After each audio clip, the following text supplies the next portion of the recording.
Life horoscope spiritual நேயர்கள் அனைவருக்கும் வணக்கம். நாம் தமிழ் புத்தாண்டு ராசி பலன்கள் பார்க்க போகிறோம். அந்த வகையில் விஸ்வாவசு வருடத்திலிருந்து பிராபவ வருடத்திற்குள்ளாக உள்ள நுழைஞ்சிருக்கிறோம். இப்போ தமிழ் வருட பிறப்பு அப்படின்னு சொன்னாலே இதை எப்படி தீர்மானிக்கிறாங்க அப்படின்னு பார்த்தீங்கன்னா, சூரியன் பயணிக்கக்கூடிய அந்த திசையை வச்சு தான் ஒவ்வொரு மாதமும் நாம் கணக்கிடுறோம். அந்த வகையில் சித்திரை மாதம் அப்படிங்கிறத நாம் தமிழ் வருட பிறப்பாக கொண்டாடி கொண்டே வருகிறோம். அது இடையில சில மாற்றங்கள் கொண்டு வந்தாலும் சித்திரை அப்படின்னு சொல்றது ஆரிய மாயையினால் வந்தது அப்படின்னு சொல்லி சில தமிழ் அறிஞர்கள் எல்லாம் சொல்லியிருந்தாலும் கூட சூரியனுடைய நகர்வுகள் வைத்து பார்க்கும்போது சித்திரை தான் தமிழ் வருட பிறப்பாக கொண்டாடப்படுது. அதுல 60 ஆண்டுகள் நமக்கு சொல்லி வச்சிருக்கிறாங்க தமிழ் வருட பிறப்புல. இந்த 60 ஆண்டுகள் என்ன அப்படின்னு பாக்குறப்ப ஒவ்வொரு ஆண்டிற்கும் ஒவ்வொரு வடமொழி பெயர்கள் இருக்கு. எல்லாரும் என்ன கேட்குறாங்க அப்படின்னா, தமிழ் வருட பிறப்புன்னு சொல்றீங்களே, ஆனா வடமொழி பெயர் அதாவது சான்ஸ்கிரிட் வெர்ஷன்ல இருக்கே அப்படின்னு சொல்லி நிறைய நபர்கள் கேள்வி கேட்கவும் செய்வாங்க. எல்லாருக்குமே நமக்கு என்ன இருந்திருக்கு அப்படின்னு பார்த்தீங்கன்னா, தமிழ் பெயர்களும் இருந்திருக்கு. இப்போ இந்த பராபவ வருடம் அப்படின்னு சொல்றதுக்கு தமிழ் பெயர் என்ன அப்படின்னு பார்த்தீங்கன்னா, அருத்தோற்றம் அப்படிங்கிற பெயர். பொதுவாகவே அருள் அப்படின்னு சொன்னாலே நமக்கு எல்லாருக்குமே தேவைப்படக்கூடிய விஷயம். வள்ளுவர் கூட ரொம்ப அழகா சொல்லுவாரு, பொருளில்லார்க்கு இவ்வுலகம் இல்லை, அருள் இல்லாருக்கு அவ்வுலகம் இல்லை அப்படின்னு சொல்லுவாங்க. இப்ப வள்ளுவர் சொல்லி வச்சிருக்கக்கூடிய குறள்ல இருந்து எடுத்து பார்த்தாலுமே அருள் அப்படின்னு சொல்லக்கூடிய பிளெஸ்ஸிங்ஸ் அப்படிங்கிறது எல்லாருக்குமே தேவைப்படும்.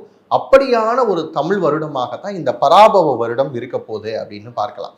இந்த அருட்தோற்றம் எதுக்கெல்லாம் அருள் அப்படின்னு பார்க்குறப்ப முக்கியமா விவசாயத்திற்கான அருள் அப்படின்னு எடுத்துக்கலாம். ஏன் அப்படின்னா இந்த பராபவ வருடம் விவசாயத்திற்கு செழிப்பான வருடமாக கொண்டாடப்படுது. முக்கியமா பார்த்தீங்க அப்படின்னா மழையினுடைய சுழற்சி ரொம்ப நல்லா இருக்கும் அப்படிங்கிறதுனால ரெயின்ஃபால் நிறைய இருக்கும் அப்படிங்கிறது எதிர்பார்க்கப்படுது. அதனால பார்த்தீங்கன்னா அக்ரிகல்ச்சர் அடுத்த லெவலுக்கு போகும் அப்படிங்கிறத நம்பி இருந்தாங்க. கால்நடைகளுடைய பராமரிப்பில் மட்டும் கொஞ்சமா கவனம் தேவை அப்படிங்கிறத நம்முடைய பழம் பாடல்கள் வெண்பாக்கள் எல்லாமே சொல்லி வைக்கப்பட்டிருக்கு. அப்படிப்பட்ட ஒரு இனிமையான வருடம் தான் இந்த பராபவ வருடம். இதுல நிறைய விஷயங்கள்ல நம்ம எப்படி எடுத்துக்கணும் அப்படின்னா, இந்த பராபவ வருடத்தினுடைய குணத்தை அறிஞ்சுக்கிறதுக்கு இப்போ ஒரு ராஜசபை இருக்குன்னு வச்சுக்கோங்க. ஒரு அரண்மனை, அந்த ராஜசபை இருக்கு அப்படின்னா அதுல ஒரு ராஜா இருப்பார்ல.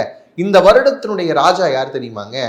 குரு பகவான், மன்னவன், பொன்னவன், பிரகஸ்பதி அப்படின்னு சொல்லக்கூடிய குரு ராஜபீடத்துல இருக்கிறார். அப்ப எப்படியான ஒரு வருடமாக இது இருக்கும் அப்படிங்கறத நீங்க பாத்துக்கோங்க. சரி, ராஜா அவர் இருக்கிறார் அப்படின்னா ஒரு அமைச்சர் இருக்கணும்ல. ராஜாக்கு அப்பப்ப இதெல்லாம் செய்யுங்க அப்படின்னு சொல்றதுக்கு ஒரு அமைச்சர் இருப்பாங்க இல்லையா? அப்படிப்பட்ட அமைச்சர் இந்த தடவை யார் வருதா அப்படின்னு பாத்தீங்கன்னா, மனோகாரகன்னு சொல்லக்கூடிய சந்திரன் வரார். அப்ப என்ன பண்ணுவாரு? அவரே மேகாதிபதியாகவும் வரார். மேக அதிபதி, அப்ப மழை பொழிவையும் கொடுப்பார். அதே நேரத்துல பாத்தீங்க அப்படின்னா மக்கள் கிட்ட இருக்கக்கூடிய மனநிலை மாற்றங்களையும் கொடுப்பார் அப்படிங்கிறத பார்த்துக்கணும். அடுத்து சேனாதிபதி அப்படின்னு எடுத்துக்கிட்டீங்கன்னா சூரியன், நிர்வாகத்திற்காக சூரியனும் வராரு. அதே தானியாதிபதி அப்படின்னு எடுக்கிறப்ப செவ்வாய் வரார். அப்ப விளையக்கூடிய தானியங்கள் எல்லாத்துக்குமே யார் பொறுப்பு? செவ்வாய் பொறுப்பு. அதை நிர்வாகப்படுத்துறதுக்கு சூரியன் பொறுப்பு அப்படிங்கிற மாதிரியான விஷயங்கள் பார்க்குறோம். இப்போ இந்த வருடம் ரொம்பவுமே சிறப்பாக இருக்க போது. முக்கியமாக ஏற்கனவே சொன்ன மாதிரி உணவுத்துறை அப்படிங்கிற விஷயம் ரொம்ப கொடிகட்டி பறக்க போகுது அப்படின்னு சொல்லலாம். குறிப்பா மிளகாய், துவரம் பருப்பு மாதிரியான இருக்கக்கூடிய தானியங்களா இருக்கட்டும். அதுக்கப்புறம் பாத்தீங்க அப்படின்னா நெல், கரும்பு, வாழை இதுக்கெல்லாம் நல்ல விளைச்சல் இருக்கக்கூடிய ஆண்டாக இது அமைய போகுது. அது மட்டும் இல்லாம இதுல இன்னொரு இம்பாக்ட் இருக்கும்ல. அப்படி பாக்குறப்ப அரசியலில் உலகாவிய அளவுல நிறைய மாற்றங்கள் கொண்டு வரக்கூடிய அமைப்பு தான் இந்த அமைப்பு. அதுவும் குரு ராஜாவாக இருக்கிறதுனால மக்களுடைய குறைகளை கேட்கக்கூடிய அரசாக எல்லா இடங்களிலும் அமைவதற்கான வாய்ப்பு இருக்கு. அது மட்டும் இல்லாம நிறைய இடங்களில் போராட்டங்கள், கிளர்ச்சிகள் உண்டாகுவதற்கான வாய்ப்பு இருக்கு. அது மட்டும் இல்லாம என்னுடைய நாடு, என்னுடைய இனம், என்னுடைய மொழி அப்படின்னு சொல்லிட்டு என் நாடு, என் உரிமை மாதிரியான அந்த ஹேஷ்டாக்ஸ் எல்லாமே உலகளாவிய அளவுல உருவாகக்கூடிய அமைப்பும், என்னுடைய நாடு எனக்கானது அப்படின்னு சொல்லக்கூடிய ஒரு இனமான உணர்வும் உருவாகக்கூடிய அமைப்புகள் எல்லாம் இந்த பராபவ ஆண்டு அப்படின்னு சொல்லக்கூடிய விஷயங்கள்ல அமைஞ்சிருக்கு. இதுதான் பொது பலனாக நம்ம பார்க்கிறோம். இது இருந்தாலும் கூட ஒரு ராசிக்கும் என்னங்க, என் ராசிக்கு நல்லா இருக்குமா அப்படிங்கிற எதிர்பார்ப்பு தான் எல்லாருக்குள்ளயுமே இருக்கும். அந்த வகையில மேஷத்துல இருந்து மீனம் வரைக்கும் இருக்கக்கூடிய நபர்களுக்கு எப்படி இருக்க போகுது இந்த பராபவ ஆண்டு அப்படிங்கிறத பார்க்க போறோம்.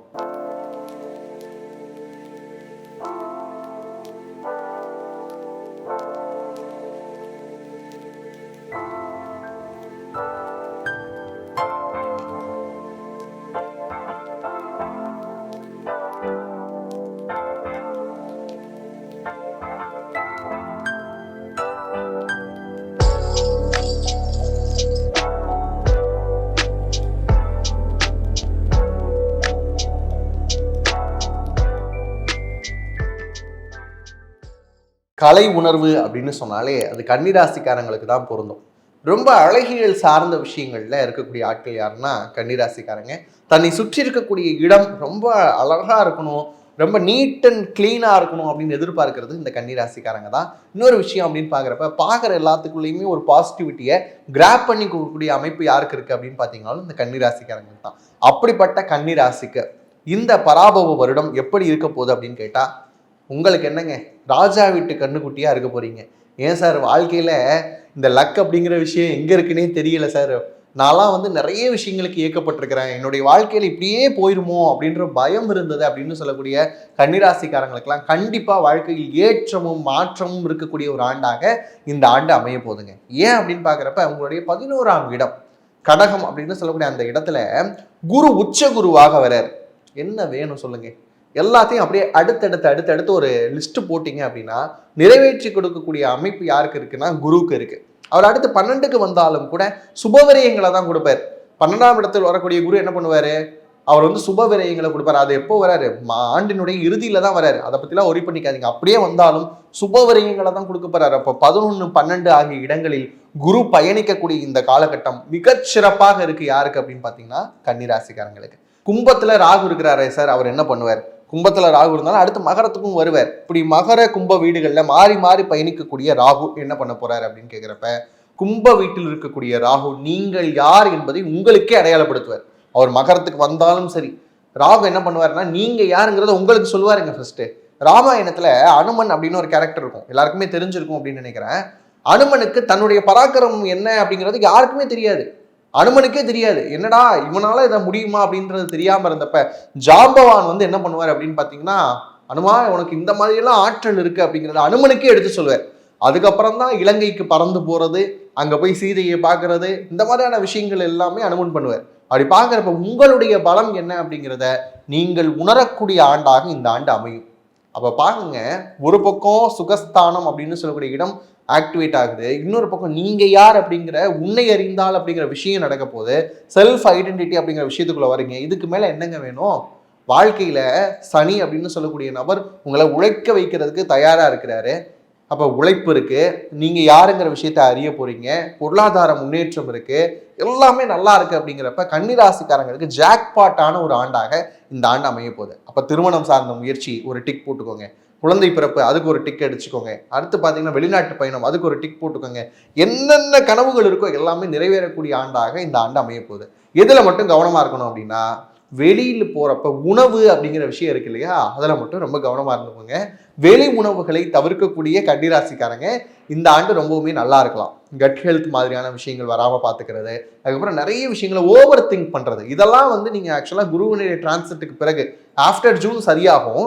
இருந்தாலும் கூட நீங்கள் என்ன பண்ணிக்க கூடாது, ஓவர் திங்கிங் அப்படிங்கிற விஷயத்துக்குள்ள வரக்கூடாது. அப்படி வந்தீங்கன்னா கட் ஹெல்த் பாதிக்கப்படும். அதனால தேவையில்லாத சிக்கல்களை நீங்களே வர வச்சுப்பீங்க. மற்றபடி பார்த்தீங்கன்னா கிரகங்கள் எல்லாமே ஃபேவராக இருக்க போதுங்க. இந்த காலகட்டத்தை நீங்க சரியா பயன்படுத்திக்கணும். புதிய தொழில் தொடங்கணுமா, சரியா இருக்கா, நமக்கு நிறைய ரிசோர்சஸ் இருக்கா அப்படிங்கிறத அவைல் பண்ணி பாருங்க. இந்த தொழில் நான் செய்யலாமா அப்படிங்கிறத பெரியவங்க கிட்டையும் கொஞ்சம் டிஸ்கஸ் பண்ணிக்கோங்க. அதுக்கப்புறம் வந்து பார்க்குறப்ப பார்ட்னர்ஷிப் கால் வராங்களா, அவங்க சரியான ஆளாக இருக்கிறாங்களா அப்படிங்கிற விஷயத்த அனலைசிஸ் பண்ணிக்கோங்க.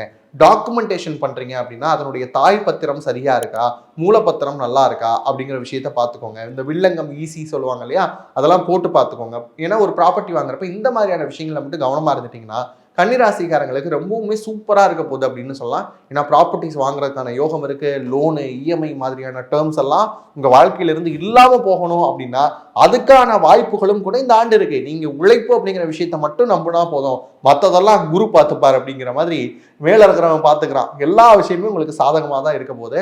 குழந்தை பாக்கியம் இருக்கு, எல்லா விஷயமுமே சாதகமாக இருக்க போது. பெண்கள் குறிப்பா உங்களுடைய வாழ்க்கையில நிறைய பெண்களுக்கு வந்து என்னுடைய கெரியர் அப்படிங்கிற விஷயத்த நான் மிஸ் பண்றேன் சார், ஆஃப்டர் சைல்ட் பர்த் அப்புறம் என்னுடைய கெரியர் நோக்கி என்னால் பயணிக்க முடியல அப்படின்னு சொன்னா அடுத்து ஒரு திருப்பு முனை அமையப்போகுது. எப்படி 36 வயதினில அப்படியே ஒரு கம்பேக் அப்படிங்கிற விஷயத்த அந்த படத்துல காமிச்சாங்களோ அது மாதிரியான விஷயத்துல நீங்க கெரியர் அப்படிங்கிற விஷயத்துக்குள்ள பெண்கள் மறுபடியும் வருவதற்கான வாய்ப்பு இருக்கு. அதுவும் குறிப்பா கன்னி ராசியில் இருக்கக்கூடிய ஜென்சி கிட்ஸ் நிறைய விஷயங்கள்ல அவார்ட்ஸ் எல்லாம் வாங்க போறீங்க. அவார்ட்ஸ் ரிவார்ட்ஸ் நாங்களா அப்படின்னு நீங்க கேட்கலாம். கண்டிப்பா அவார்ட்ஸ் ரிவார்ட்ஸ் கிடைக்க போது, உங்களுடைய படிப்புக்கு ஏற்ற மாதிரியான விஷயங்கள் எல்லாமே சிறப்பாக அமைய போது, பொது தேர்வுகள் ஏதேனும் எழுதுவதற்கான வாய்ப்புகள் இருந்ததுன்னா அதிலெல்லாம் கன்னிராசிக்காரங்களை பிடிக்கவே முடியாது. நீங்க எந்த காலேஜில் சீட்டு கேட்குறீங்களோ கண்டிப்பா கிடைக்கும். அதுக்கப்புறம் என்ன ஹையர் ஸ்டடீஸ் பண்ணணும்னு நினைக்கிறீங்களோ கண்டிப்பா அமையும். வெளிநாடு போகலாம், வெளியூர் போகலாம். ரொம்ப சிறப்பாக இருக்கக்கூடிய அமைப்பு யாருக்கு அப்படின்னு பார்த்தீங்கன்னா கன்னிராசிக்காரங்களுக்கு இருக்கு.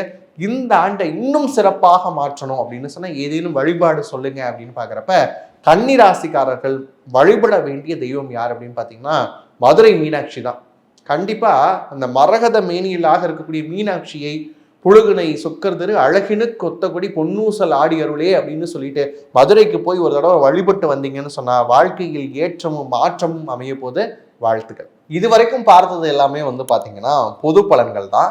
இதுவே உங்களுடைய வாழ்க்கையில நிறைய விஷயங்கள் பொருந்தி போற மாதிரி இருந்தாலும் கூட சில நபர்களுக்கு என்னுடைய பர்சனல் ஹாரோஸ்கோப் எப்படி இருக்கு அப்படின்னு தெரிஞ்சுக்கணுங்கிற ஆர்வம் இருக்கும். திருமணம் அப்படிங்கிற விஷயம் எப்போ நடக்கும், குழந்தை பிறப்பு தடையாகிக்கிட்டே இருக்கு, கிடைக்குமா அப்படிங்கிற ஒரு ஆவல் இருக்கும். அதுக்கடுத்து வந்து பார்த்தீங்கன்னா வேர்ல்டில் நான் டிராவல் போகலான்னு நினைக்கிறேன், ஆனால் இப்போ இருக்கக்கூடிய சூழல் அப்படின்னு பார்க்குறப்ப நிறைய வார்ஸ் நடந்துகிட்டு இருக்கு, நான் சேஃபாக டிராவல் போயிட்டு வர முடியுமா, இந்த மாதிரியான விஷயங்களா இருக்கட்டும். மெடிக்கல் ஆஸ்ட்ராலஜி, நியூமராலஜி அப்படின்னு சொல்லக்கூடிய என் நம்பர் ஆஃப் சர்வீசஸ் நம்முடைய www.lifehoroscope.in அப்படின்னு சொல்லக்கூடிய வெப் பேஜில் அவைலபிளாக இருக்கு. நீங்கள் வந்து பார்த்துக்கலாம். பார்த்துட்டு உங்களுக்கு தேவையான பர்சனலைஸ்டு ஹாரோஸ்கோப் அப்படிங்கிறத ஹேண்ட் ரிட்டனாகவும் நீங்கள் வந்து வாங்கிக்கலாம். பழமையும் புறக்கணிக்காமல் புதுமைக்கும் புதுமையாக நாங்கள் வந்து ஹேண்ட் ரிட்டன் அப்படிங்கிற விஷயத்தை திருப்பி கொண்டு வந்துகிட்டு இருக்கிறோம். இது மாதிரியான சர்வீசஸ் அவைலபிள் இருக்கு. நம்ம வெப்சைட் பேஜை விசிட் பண்ணி பாருங்க. இது மாதிரியான இன்னும் புதுமையான காணொலிகளோடு உங்களை சந்திக்கும் வரை உங்களிடமிருந்து விடைபெறுவது நான் உங்கள் பாலுவானந்த். நன்றி, வணக்கம்.